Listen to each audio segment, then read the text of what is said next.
नमस्कार, आप देख रहे हैं आज तक। मैं हूं आपके साथ रोहित सरदाना।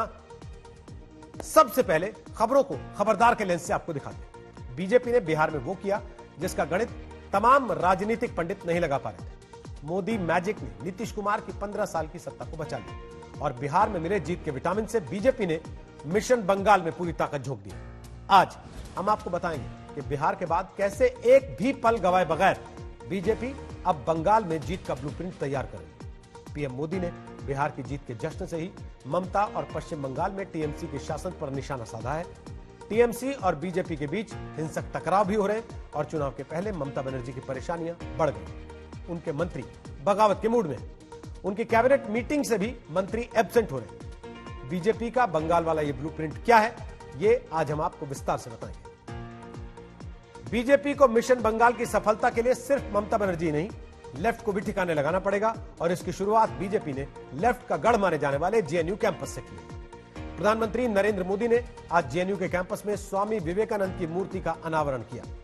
बिहार जीतने के बाद पीएम मोदी का इस तरह पहली बार जेएनयू के किसी कार्यक्रम में शामिल होना और स्वामी विवेकानंद की मूर्ति का अनावरण करना केवल संयोग नहीं है। आज इस घटना के राजनीतिक मायने भी आपको समझने होंगे। कोरोना से पीड़ित अर्थव्यवस्था में सरकार ने आज भारत को आत्मनिर्भर बनाने के लिए आर्थिक वैक्सीन की तीसरी डोज लगा दी। वित्त मंत्री निर्मला सीतारमण ने आज जो घोषणाएं की हैं, उनका कुल बजट 2,65,000 करोड़ से ज्यादा का है। इसकी पूरी जानकारी हम आपको आज देंगे और इसके साथ ही कोरोना के वैक्सीन को लेकर भी आपको अपडेट देंगे। आपके काम की खबर आज यह है कि 1 जून 2021 से गूगल फोटोज पर अनलिमिटेड स्टोरेज देना बंद कर देगा। अभी दुनिया भर में करोड़ों लोग इसका इस्तेमाल करते हैं। गूगल फोटोज पर हर हफ्ते 2,800 करोड़ फोटो और वीडियो अपलोड होते हैं और गूगल फोटोज पर पहले से ही 4 लाख करोड़ से ज्यादा फोटोज मौजूद हैं। तो बिहार में बीजेपी की जीत बहुत बड़ी जीत है और बीजेपी ने इस पहली जीत के बाद ही आगे की तैयारी भी शुरू कर दी है। गठबंधन में बीजेपी अब बड़े भाई की भूमिका में आ गई है। अगर बीजेपी ऐसा प्रदर्शन न करती तो नीतीश कुमार सत्ता से आउट हो जाते। लेकिन बीजेपी सिर्फ बिहार की जीत पर नहीं रुकी है, उसने अपना अगला टारगेट फिक्स कर लिया। बीजेपी को ममता बनर्जी से बंगाल जीतना है, इसका संदेश बिहार की जीत के साथ ही दे दिया गया। बीजेपी के पास बंगाल में इस बार बड़ा चांस है। उसने लोकसभा की 42 में से 18 सीटें जीतकर दिखा दिया था कि ममता बनर्जी से लड़ा जा सकता है। अब वो ममता बनर्जी की 10 साल की सत्ता के खिलाफ नाराजगी को विधानसभा चुनाव में भुनाना चाहेगी और बिहार की तरह ही बंगाल में भी भगवा लहर चलाना चाहेगी।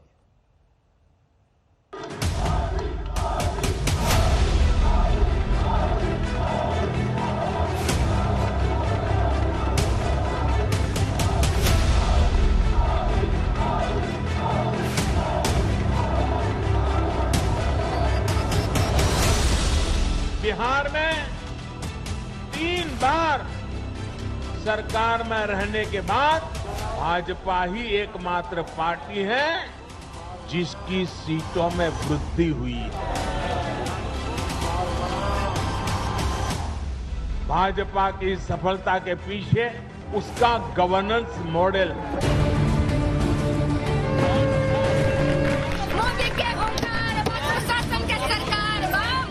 बीजेपी ने बिहार में हारी हुई बाजी पलट दी। नीतीश कुमार के 15 साल की सत्ता बचा ली। बिहार की जीत बीजेपी की बहुत बड़ी जीत है, क्योंकि आगे बंगाल में दीदी की बड़ी चुनौती है। बीजेपी ने बिहार का स्पीड ब्रेकर पार कर लिया है। जीत के बाद बीजेपी को सीधे बंगाल दिख रहा है। जो लोग लोकतांत्रिक तरीके से हमारा मुकाबला नहीं कर पा रहे हैं, देश के कुछ हिस्सों में उनको लगता है कि भारतीय जनता पार्टी के कार्यकर्ताओं को मौत के घाट उतार करके वे अपने मंसूबे पूरे कर लेंगे। मैं उन सब से आग्रहपूर्वक समझाने का प्रयास भी करता हूं। मुझे चेतावनी देने की जरूरत नहीं है, क्योंकि वो काम जनता जनार्दन करेगी। चुनाव आते हैं, जाते हैं, जय पराजय होता रहता है। कभी ये बैठेगा कभी वो बैठेगा, लेकिन ये मौत का खेल लोकतंत्र में कभी नहीं चल सकता। बंगाल की राजनीतिक हिंसा पर पीएम ने चेतावनी दे दी। इस राजनीतिक हिंसा के गंभीर आरोप टीएमसी पर लगते हैं। इसी हिंसा में बीजेपी के कई कार्यकर्ताओं की जान जा चुकी है। इसीलिए ये राजनीतिक हिंसा बंगाल में बीजेपी का बड़ा मुद्दा है। आज ही बंगाल बीजेपी अध्यक्ष दिलीप घोष के काफिले पर हमला हुआ, लेकिन ममता बनर्जी और टीएमसी के सामने अब और आक्रामक होगी बीजेपी। बिहार की जीत ने बंगाल के लिए बीजेपी को 2 गुना जोश भर दिया है। आक्रामक बीजेपी से लड़ना दीदी के लिए आसान नहीं है। मेरे ऊपर हमला कोई नई बात नहीं है, 50 बार हो चुका है और जितना हमला हुआ उतना बीजेपी बढ़ा। आज हमारे कार्यकर्ताओं के अंदर जो जोश है, हिम्मत है, तो हमला झेल के हम आगे बढ़े हैं। 18 एमपी जिताए हैं। हमने स्लोगन दिया था 19 में हाफ और 21 में साफ। लोगों ने हाफ किया है और 21 में साफ करना है टीएमसी को। और जितना वो घबरा रहे हैं, डर रहे हैं, हार रहे हैं, पीछे हट रहे हैं, पब्लिक से दूर जा रहे हैं, उतना बौखला आकर के हमारे ऊपर हिंसक आक्रमण कर रहे हैं। ये दर्शाता है कि बिहार के परिणाम की गूंज ममता बनर्जी जी के बौखलाहट का कारण बन रही है कि ममता बनर्जी बहुत सहमी हुई हैं। जो सत्ता से उनका प्यार है वो कहीं ना कहीं डरी हुई है कि सत्ता ना चली जाए। बंगाल की तैयारी तो बीजेपी पिछले कई सालों से कर रही है। इस तैयारी का एक नतीजा लोकसभा चुनाव में दिख गया था, जब बंगाल में 18 लोकसभा सीटें जीतकर बीजेपी ने चौंकाया था। 2016 के विधानसभा चुनाव में बीजेपी ने सिर्फ 3 सीटें जीती थीं, लेकिन 2019 के लोकसभा चुनाव में बीजेपी ने हैरान कर दिया था। बीजेपी को विधानसभा की 128 सीटों पर बढ़त मिली थी। टीएमसी को 158 सीटों पर बढ़त मिली थी। बीजेपी को 2 करोड़ 30 लाख वोट मिले तो टीएमसी को 2 करोड़ 47 लाख वोट मिले थे। यानी बंगाल में बीजेपी ममता बनर्जी के करीब पहुंच गई और ममता के लिए बड़ा खतरा बन गई। ममता बनर्जी को बंगाल में कोई चुनौती देने वाला नहीं था, लेकिन बीजेपी ने खुद को ममता का बड़ा चैलेंजर बनाया है। बंगाल चुनाव के लिए बीजेपी का आत्मविश्वास ऐसा है कि गृह मंत्री अमित शाह 2/3 बहुमत का दावा करने लगे हैं। मुझे लगता है पॉलिटिकल पार्टियों से बंगाल की जनता को चुनाव की जल्दी है और परिवर्तन करने की जल्दी है।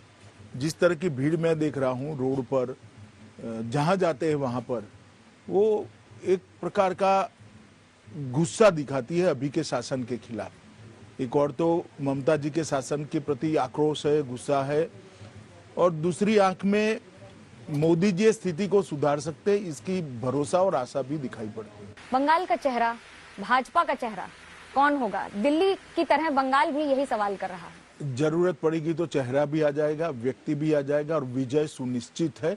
2/3 बहुमत के साथ भारतीय जनता पार्टी यहाँ सरकार बनाने जा रही है। ममता दीदी इसको रोक नहीं सकती। बंगाल में जीत के लिए बीजेपी की रणनीति तैयार है।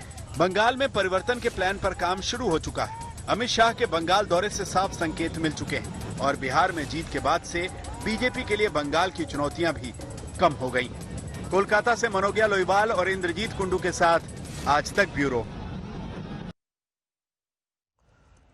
तो ये इस समय की स्थिति है जिसमें बीजेपी को बंगाल जीतना इसलिए भी जरूरी लगता है क्योंकि उसके प्रमुख विचारकों में से एक श्यामा प्रसाद मुखर्जी यहीं के थे और बीजेपी वर्षों से बंगाल में अपनी जमीन तैयार करने की कोशिश कर रही थी, लेकिन उसे यह मौका पिछले कुछ समय में ही मिला।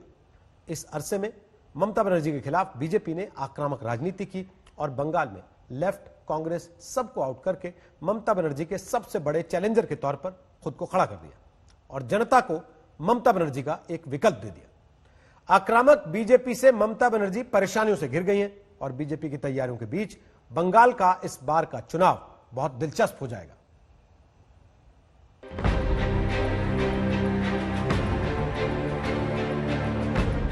बिहार जीतने के बाद बीजेपी की पूरी ताकत अब बंगाल के लिए होगी। अगले साल अप्रैल-मई में वहां विधानसभा चुनाव है और बीजेपी इसकी तैयारी में कोई कसर नहीं छोड़ रही। बिहार के नतीजों से पहले ही अमित शाह बंगाल के 2 दिन के दौरे पर गए थे। और इस दौरे से बीजेपी ने बंगाल चुनाव के अपने गेम प्लान को रीएक्टिव किया था। बीजेपी की रणनीति में सबसे ऊपर बंगाल का आदिवासी इलाका है।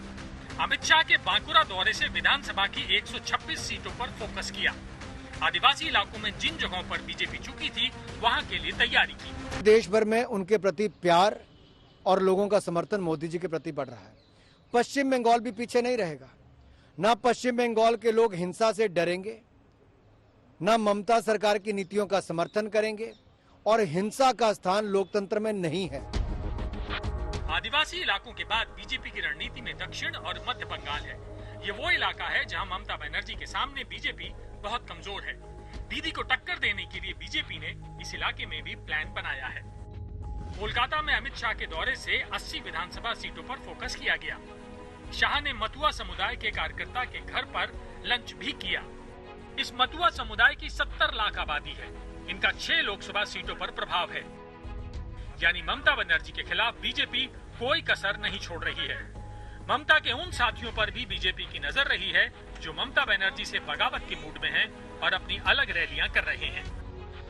इनमें अब एक बड़ा नाम शुभेंदु अधिकारी का है, जो परिवहन मंत्री हैं और बंगाल में ममता के बाद दूसरे लोकप्रिय नेता हैं। अटकलें हैं कि चुनाव से पहले शुभेंदु ममता को झटका दे सकते हैं। ममता बनर्जी की परेशानियों में ही बीजेपी का फायदा है। ममता की एक और परेशानी ओवैसी बन सकते हैं, जिन्होंने बंगाल चुनाव में उतरने का ऐलान किया है। हम आ रहे बंगाल को, आ रहे अब बराबर आएंगे बंगाल को। मुर्शिदाबाद भी जाएंगे, मालदा भी जाएंगे, दिनाजपुर जाएंगे, सब जगह जाएंगे। मैं बंगाल का इलेक्शन लड़ूंगा। क्या करेंगे आप? मैं लड़ूंगा, यूपी का भी लड़ूंगा 2022 में, हर जगह लड़ूंगा मैं। जीत हार तो जनता तय करेगी, मेरे मुकद्दर में तो होगा। बिहार में ओवैसी ने 5 सीटें जीती हैं और 10 से 12 सीटों पर महागठबंधन को नुकसान पहुंचाया था। बंगाल की निर्णायक मुस्लिम सीटों पर अगर बिहार की तरह ओवैसी का काट चला तो ममता की परेशानियां बढ़ेंगी। असदुद्दीन ओवैसी का ऐसे तो अच्छा आदमी है, अच्छा पार्लियामेंटेरियन है, हमारे साथ बहुत दिन लोकसभा में है, लेकिन उसका नाम ही है वोट कटुआ। वो अमित शाह का राइट हैंड है और अमित शाह का ओर से वो वोट काटते हैं विरोधियों का। असदुद्दीन का जो प्रभाव है किशनगंज वगैरह इलाका में दिखा है, वो उर्दू भाषी मुसलमानों में है। बंगाल में उर्दू भाषी मुसलमान केवल 10% है, तो खास प्रभाव नहीं पड़ेगा। वो लड़ सकता है, शायद उसको पास पैसा है, लड़ सकते हैं, लेकिन कुछ खास फल नहीं हो। ममता बनर्जी की मुसीबतों के बीच बंगाल फतेह करने के लिए बीजेपी कमर कस चुकी है और बिहार की जीत निश्चित तौर पर बीजेपी का मनोबल बढ़ा रही है कि 6 महीने के अंदर होने वाले चुनाव में ममता बनर्जी से बंगाल छीना जा सकता है। आज तक ब्यूरो। बीजेपी का आरोप है कि ममता बनर्जी ने बंगाल के पुलिस प्रशासन का राजनीतिकरण कर दिया और राजनीतिक हिंसा पर वो चुप्पी साध कर बैठी। इसी राजनीतिक हिंसा पर प्रधानमंत्री नरेंद्र मोदी ने कल ममता बनर्जी को इशारों में सावधान किया था। थोड़ी देर पहले मैंने पश्चिम बंगाल के बीजेपी के नेता और केंद्रीय मंत्री बाबुल सुप्रियो से बात की।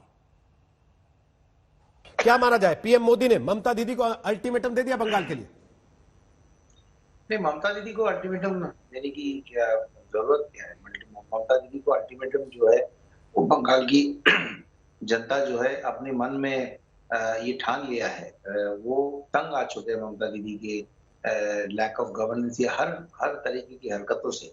और मैं कहूंगा कि प्रधानमंत्री जी ने वही बात जो है, जैसे वो अपने पद के डिग्निटी के साथ जैसे वो कहते हैं, उन्होंने वही बात किया। और मैं ख्याल समझता हूँ कि हम उनका बहुत सराहना करते हैं, उनको बहुत धन्यवाद देते हैं कि उनकी छोटी छोटी ये बातें ये साबित करते हैं कि बंगाल के जमीन पे क्या घट रही है, हमारे कार्यकर्ता के साथ क्या हो रही है रोज के दिन में। बिहार के सेलिब्रेशन में भी उन्होंने वो बात भूली नहीं, और जिन्होंने वो बात कही है कि मौत के खेल से मत नहीं बदल सकते, तो ये एकदम जो समझने वाले के लिए इशारा काफी है। तो ममता दीदी अगर इस वक्त पद पे है तो सिर्फ और सिर्फ जो पुलिस और प्रशासन की जो राजनीतिकरण उन्होंने की है उसी की वजह से है। लोग अपने मत बढ़ा चुके हैं। और देखिए, ममता दीदी कुछ भी कहे, कितना भी पॉलिटिकल इल्जाम लगाए बीजेपी के ऊपर या किसी के भी ऊपर, बीजेपी के ऊपर खासकर वो जो जिस तरह की अनाप बातें करती रहती है, मैं कहता हूँ कि बीजेपी को कुछ नहीं करना है। संविधान में सारे प्रावधान है। अगर कोई चीफ मिनिस्टर हमारे देश में फेडरल स्ट्रक्चर को तोड़ के संविधान के खिलाफ या संविधान में जिस चीज की मंजूरी नहीं है वैसे काम करे, तो सुचारू रूप से ये लिखा गया है कि under what circumstances president rule लागू हो सकती है। तो हम भी ये चाहेंगे, बीजेपी हिंसा नहीं करती है, लेकिन हमारे 130 से ज्यादा कार्यकर्ता जो है वो जमीन पे मारे गए हैं। और ममता दीदी या तो चुप्पी साधी है या मतलब साइलेंस जो है वो भी एक तरीके का बहुत स्ट्रॉन्ग मैसेज है कि भाई आप यही चीज करते रहो। और उनकी पार्टी यही हिंसा करती रही। हम चाहेंगे कि डेमोक्रेटिकली मई में वो वोट आउट हो जाए और बंगाल तृणमूल को खत्म कर दे। बंगाल लोग जो है तृणमूल को बंगाल में खत्म करे। लेकिन ममता दीदी ये ना भूले कि संविधान में, कॉन्स्टिट्यूशन में ये प्रावधान रखे गए हैं कि अगर हद को पार कर देंगे तो उसकी भी दवाई जो है बिल्कुल मौजूद है। और सशक्त सरकार है केंद्र में, खुद कह रहे हैं कदम उठाने में भी 130 कार्यकर्ता आपके मारे गए हैं। 2018 में 12 लोग, 2019 में 12 लोग, 2020 में भी जून से अक्टूबर तक 12 लोगों के मारे जाने की खबरें हैं। और फिर आप ये भी कह रहे हैं कि अगर हद पार हो जाएगी। हद क्या है? 500 लोग मर जाएं, 1000 लोग मर जाएं, हद क्या है? देखिए मैं आपको फिर से ये कह रहा हूं कि हद क्या है, कहां तक क्या है, वो निर्णय हम नहीं लेंगे। वो निर्णय हमारे पार्टी जो है कोई डायनेस्टी पार्टी नहीं है। हमारे पार्टी जो है अनुभवी और बहुत ही होनहार मोदी जी, अमित शाह जी, सारे सीनियर लोगों के पार्टी है जिनके राजनीति में अनुभव, कॉन्स्टिट्यूशन में ज्ञान पूरी तरीके से है। हम जमीन पे लड़ रहे हैं। हमारी लड़ाई में हमारे आला नेता जो है प्रधानमंत्री जी, अमित शाह जी, जेपी नड्डा साहब, सब बार बार बंगाल जा रहे हैं, हमें प्रोत्साहन दे रहे हैं। हम लड़ाई लड़ते रहेंगे। ममता जी के खिलाफ जो सारी बातें हैं वो हम सामने लाएंगे। हद पार करने कौन से वक्त क्या चीज होना चाहिए उसके लिए राष्ट्रपति जी है, सरकार है, वो डिसाइड करेंगे। लेकिन ये बात तो सही है, आप लोगों के सामने कई बार कोई चोरी छुपी वाली बात नहीं है। कई बार हमारे बंगाल के रिप्रेजेंटेटिव जो है वो प्रेसिडेंट से मिले हैं और इनके ममता दीदी के करतूते के बारे में हमने बताई ये बात। और ममता दीदी 10 साल में कभी भी चीफ मिनिस्टर के तौर पे अपने गरिमा को सामने नहीं ला पाए। बिहार के बाद अब बीजेपी ने मिशन बंगाल लॉन्च कर दिया। मिशन बंगाल की सफलता के लिए बीजेपी को ममता बनर्जी की चुनौती तो पार करनी ही पड़ेगी, साथ ही लेफ्ट को भी किनारे लगाना पड़ेगा, जिसके लिए बीजेपी ने लेफ्ट की जड़ें खोदनी शुरू कर दी हैं। इसकी शुरुआत करते हुए बीजेपी ने लेफ्ट के गढ़ माने जाने वाले जेएनयू के कैंपस की। प्रधानमंत्री नरेंद्र मोदी ने आज वामपंथी राजनीति की नर्सरी समझे जाने वाले जवाहरलाल नेहरू विश्वविद्यालय के कैंपस में स्वामी विवेकानंद की आदमकद मूर्ति का अनावरण किया। ये वही मूर्ति है जो पिछले करीब 2 वर्षों से कपड़े में लिपटी हुई थी और लेफ्ट की आंखों की किरकिरी बनी हुई थी। लेफ्ट समर्थक जेएनयू में लगी इस मूर्ति का विरोध करते हैं। पिछले साल तो लेफ्ट छात्र संगठनों पर इस मूर्ति से छेड़छाड़ करने और मूर्ति के चबूतरे पर विवादास्पद शब्द लिखने के भी आरोप लगे थे। दरअसल स्वामी विवेकानंद की विचारधारा के बीजेपी और राष्ट्रीय स्वयंसेवक जितने नजदीक हैं, वामपंथी उससे उतने ही दूर माने जाते हैं। ऐसे में पीएम मोदी का पहली बार जेएनयू के किसी कार्यक्रम में शामिल होना और स्वामी विवेकानंद की मूर्ति का अनावरण करना कोई संयोग नहीं है। भले ही पीएम मोदी ने खुलकर लेफ्ट संगठनों का नाम नहीं लिया, लेकिन उनके विचार वामपंथी विचारधारा पर सीधा अटैक कर रहे थे।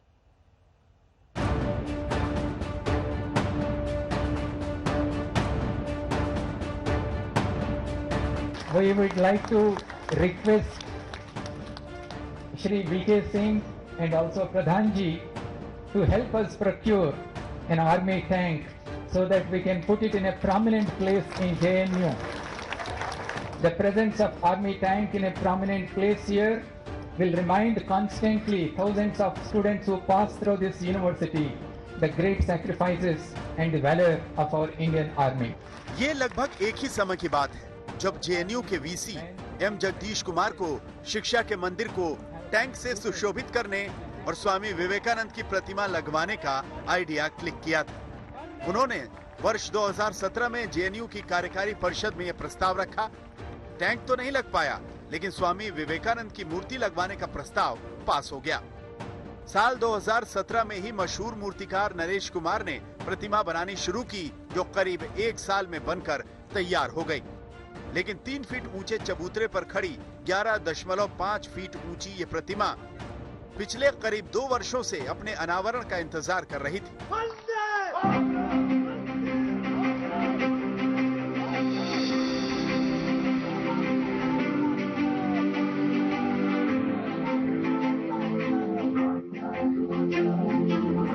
आज वो शुभ घड़ी आ गई।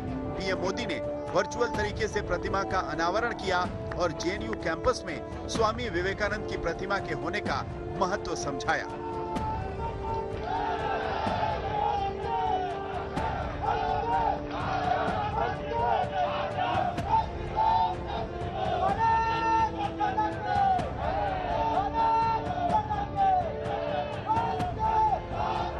मेरी कामना है कि जेएनयू में लगी स्वामी जी की ये प्रतिमा सभी को प्रेरित करे, ऊर्जा से भरे।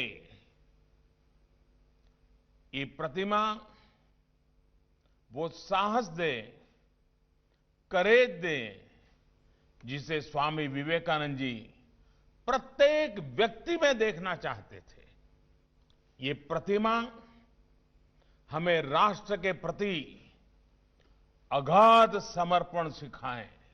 ये प्रतिमा देश को विजन ऑफ वननेस के लिए प्रेरित करे, जो स्वामी जी के चिंतन की प्रेरणा रहा। जेएनयू के कैंपस में स्वामी विवेकानंद की आदमकद प्रतिमा का अनावरण, वो भी पीएम मोदी के हाथों से। मैसेज क्लियर है, ये जेएनयू में लेफ्ट का कद घटाने की सोची समझी रणनीति है, जिसको लेकर एबीवीपी पिछले 15 वर्षों से कार्यरत थी, जिसकी मांग पहली बार साल 2005 में उठी थी, जब वहां जवाहरलाल नेहरू की प्रतिमा लगाई गई थी। लेकिन एबीवीपी की इस मांग पर पहली बार गौर साल 2016 में तब किया गया, जब professor M Jagdish Kumar JNU के वीसी बने। ये प्रतिमा तो साल 2018 में बनकर तैयार हो गई थी, लेकिन 2 साल तक अनावरण का इंतजार करती रही। इस दौरान स्वामी विवेकानंद की इस प्रतिमा ने काफी कुछ सहन किया। लेफ्ट छात्र संगठन इस मूर्ति निर्माण को लेकर जेएनयू प्रशासन की मंशा पर सवाल उठाते रहे हैं। जेएनयू प्रशासन पर आरोप लग चुका है कि लाइब्रेरी के लिए आए फंड को इस मूर्ति में लगा दिया गया। हालांकि जेएनयू प्रशासन सफाई दे रहा है कि मूर्ति का निर्माण जेएनयू के पूर्व छात्रों के पैसों से हुआ है। इस मूर्ति को लेकर पिछले साल नवंबर में एबीवीपी और लेफ्ट छात्र संगठन आमने सामने आ गए थे, जब कपड़े से ढकी प्रतिमा के चबूतरे पर कुछ अपशब्द लिखे मिले। एबीवीपी ने इसे लेफ्ट की साजिश बताया था। आज पीएम मोदी ने बातों बातों में लेफ्ट को राष्ट्र हित से जुड़ा वैचारिक संदेश दिया है। किसी एक बात जिसने हमारे देश की लोकतांत्रिक व्यवस्था को बहुत बड़ा नुकसान पहुंचाया है, वो है राष्ट्रहित से ज्यादा प्राथमिकता अपनी विचारधारा को देना। क्योंकि मेरी विचारधारा ये कहती है, इसलिए देश हित के मामलों में भी मैं इसी सांचे में सोचूंगा, इसी दायरे में काम करूंगा। ये रास्ता सही नहीं है दोस्तों, ये गलत है। आज हर कोई अपनी विचारधारा पर गर्व करता है, ये स्वाभाविक भी है, लेकिन फिर भी हमारी विचारधारा राष्ट्रहित के विषयों में राष्ट्र के साथ नजर आनी चाहिए, राष्ट्र के खिलाफ कतई नहीं। जेएनयू में लेफ्ट का किला भेदने की कोशिश बीजेपी कई वर्षों से करती रही है, लेकिन केंद्र में मोदी सरकार आने के बाद ये कोशिशें तेज हुई हैं और पहले के मुकाबले ज्यादा सफल भी हुई हैं। पीएम मोदी के हाथों स्वामी विवेकानंद की प्रतिमा का अनावरण भी इसका उदाहरण है। दरअसल इसके जरिए बीजेपी एक तीर से 2 जगहों पर लेफ्ट का शिकार करना चाहती है। एक तो जेएनयू, जो लेफ्ट का गढ़ है, जिसकी विचारधारा स्वामी विवेकानंद की शिक्षाओं से मैच नहीं करती, और दूसरा पश्चिम बंगाल, जिसके चुनाव पर बीजेपी की नजर है और स्वामी विवेकानंद बंगाली अस्मिता के प्रतीक हैं। पीएम मोदी अक्सर स्वामी विवेकानंद की शिक्षाओं और उपदेशों का जिक्र करते रहे हैं, लेकिन जेएनयू में स्वामी विवेकानंद की प्रतिमा का अनावरण करना बीजेपी और संघ दोनों के लिए बहुत मायने रखता है। संघ सांप्रदायिक राष्ट्रवाद के अपने विचारों के लिए स्वामी विवेकानंद को मार्गदर्शक बताता है और अब बीजेपी ने स्वामी विवेकानंद को मार्गदर्शक बनाकर जेएनयू में लेफ्ट को साइड लगाने का रास्ता पकड़ा है।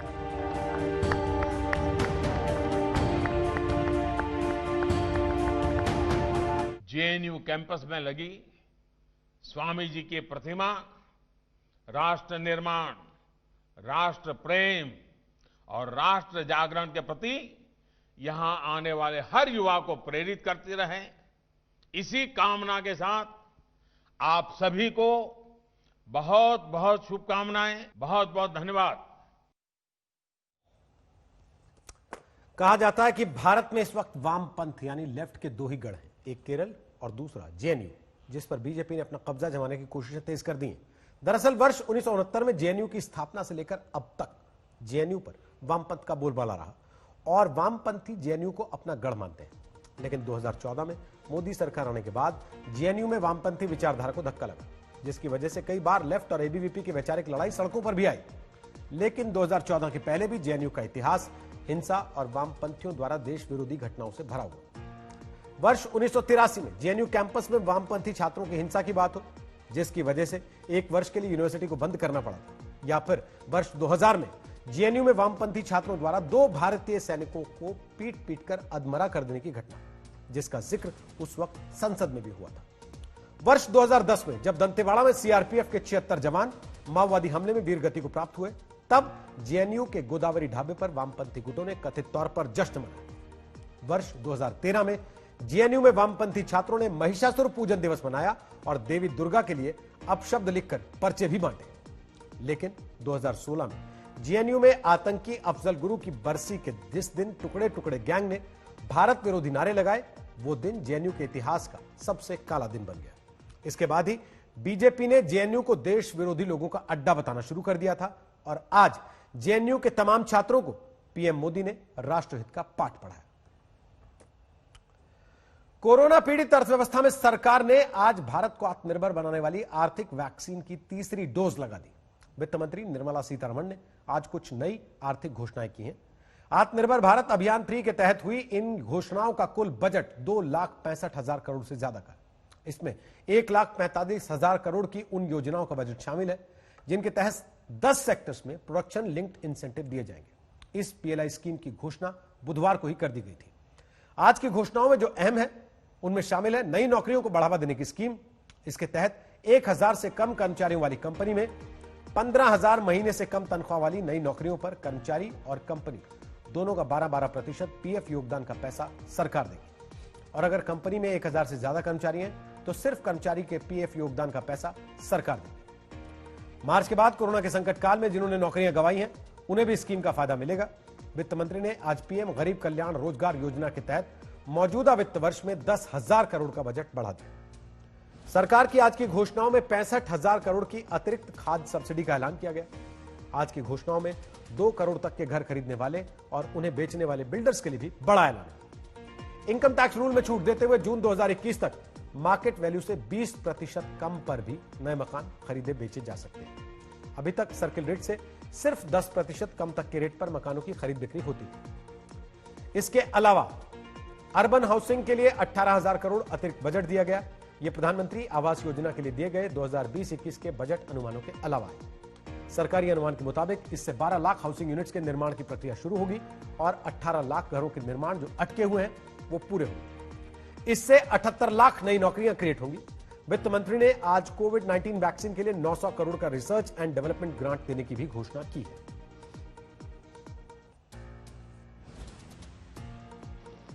RBI measures which were announced as of 31st October, you have 12,71,000 something, totally 29,87,641 crores. Now, for those of you all who very quickly would want to say, so what did you do? How much did RBI do? I just give you a quick back of the envelope calculation. Total of 15% of the GDP is what has been given here as stimulus till today. सरकार के मुताबिक अब तक Covid period में 30 लाख करोड़ के आर्थिक package का ऐलान हुआ है, जो कुल जीडीपी का तकरीबन 15% है। सरकार को बार बार आर्थिक ऐलान करने पड़ रहे हैं क्योंकि कोविड-19 के कारण बंद रही अर्थव्यवस्था को तगड़ा झटका लगा। रिजर्व बैंक के अनुमानों के मुताबिक इतिहास में पहली बार 2020-21 में भारतीय अर्थव्यवस्था तकनीकी तौर पर मंदी की चपेट में आई है। पहली तिमाही में जीडीपी में 23.9% की गिरावट आई थी और अब जुलाई से सितंबर की दूसरी तिमाही जीडीपी में 8.6% की मंदी का अनुमान है। जब लगातार 2 तिमाही में नेगेटिव ग्रोथ रेट दर्ज हो तो उसे आर्थिक मंदी कहा जाता है। हालांकि रिजर्व बैंक के अनुमान कहते हैं कि अक्टूबर से दिसंबर की तीसरी तिमाही में जीडीपी विकास की रफ्तार वापस लौटने लगेगी। अक्टूबर में 2 पहिया और कारों की बिक्री में उछाल 14 से 17% के बीच हुआ। मालदीव और दुबई जैसी जगहों पर घूमने फिरने के लिए जाने वाले भारतीयों की भीड़ भी वापस बढ़ने लगी। मार्च के बाद पहली बार किराना दुकानों में पहले जैसी बिक्री अब फिर से देखी जा रही है। इतना ही नहीं, सितंबर से अक्टूबर के बीच नए घर के लिए कर्ज लेने में भी बड़ा उछाल दर्ज किया गया। इकोनॉमी के लिहाज से फेस्टिव सीजन जबरदस्त बाहर लेकर आया। हर तरफ बिक्री का आलम है। बाजारों से लेकर ऑनलाइन तक सब तरफ ग्राहक ही ग्राहक है। लेकिन इस खरीदारी से असली सफलता तभी मिलेगी जब दिवाली के बाद भी यह सिलसिला जारी रहे। आखिर क्या मानते हैं अलग अलग सेक्टर्स के एक्सपर्ट्स? देखिए इस रिपोर्ट में।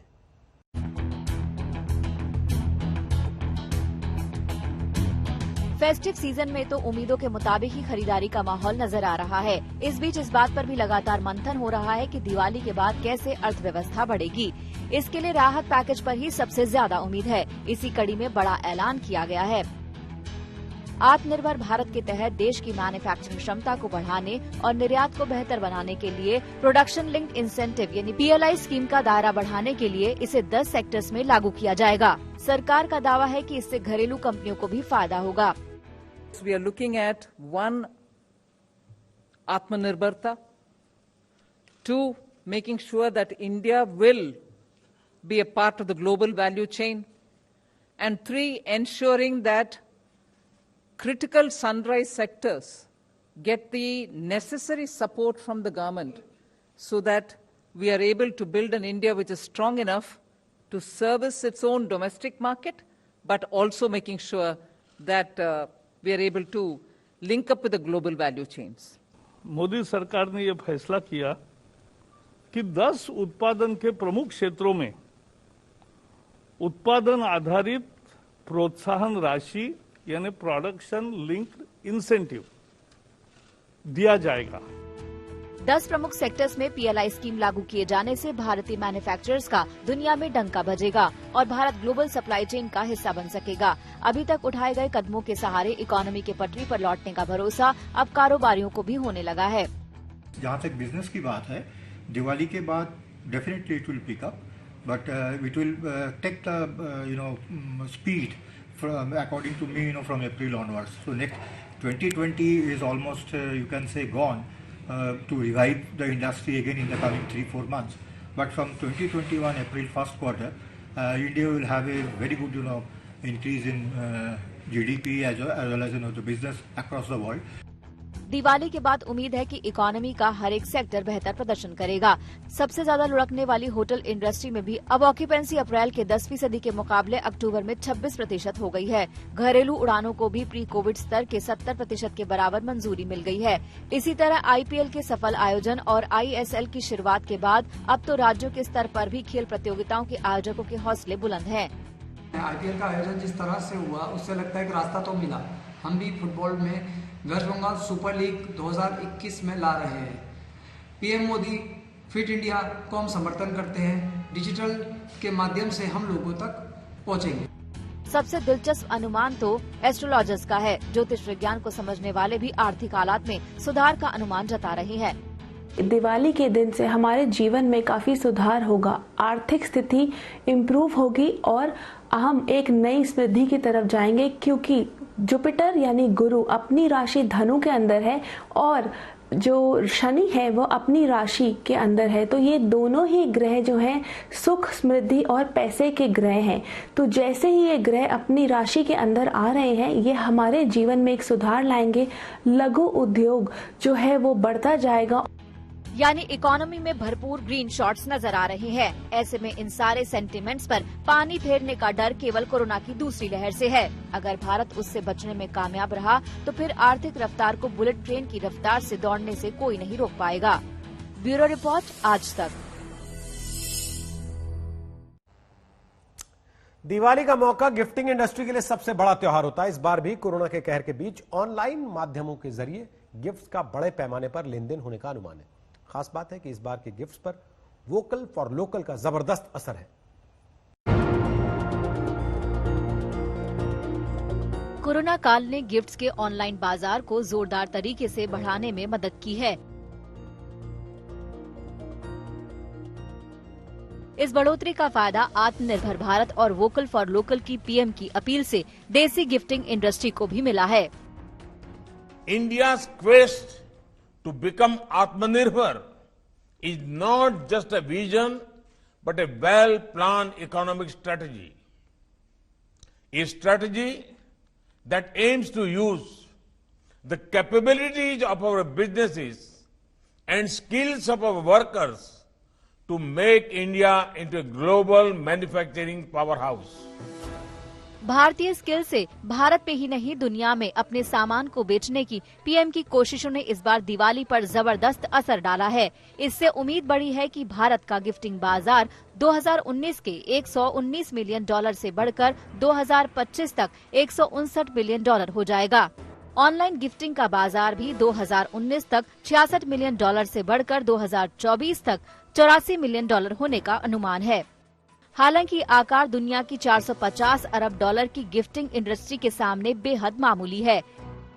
इस बार चीनी उत्पादों से ग्राहकों की दूरी के चलते चीनी झालरों का बाजार ठंडा है, लेकिन देसी दियों को खरीदने के लिए लोग खुले हाथ से खर्च भी कर रहे हैं।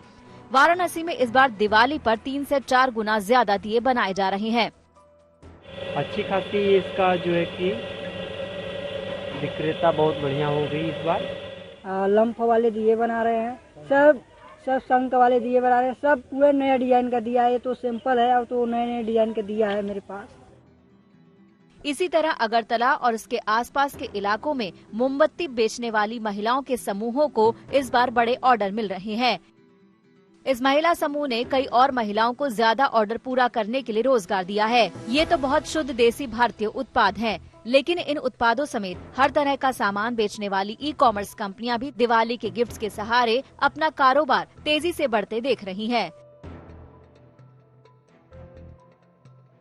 जियो मार्ट ने अपने ऐप और वेबसाइट में एक गिफ्टिंग कॉर्नर ऐड किया है, जिसमें मिठाइयों, स्नैक्स, इलेक्ट्रॉनिक प्रोडक्ट्स पर 50% तक का डिस्काउंट मिल रहा है।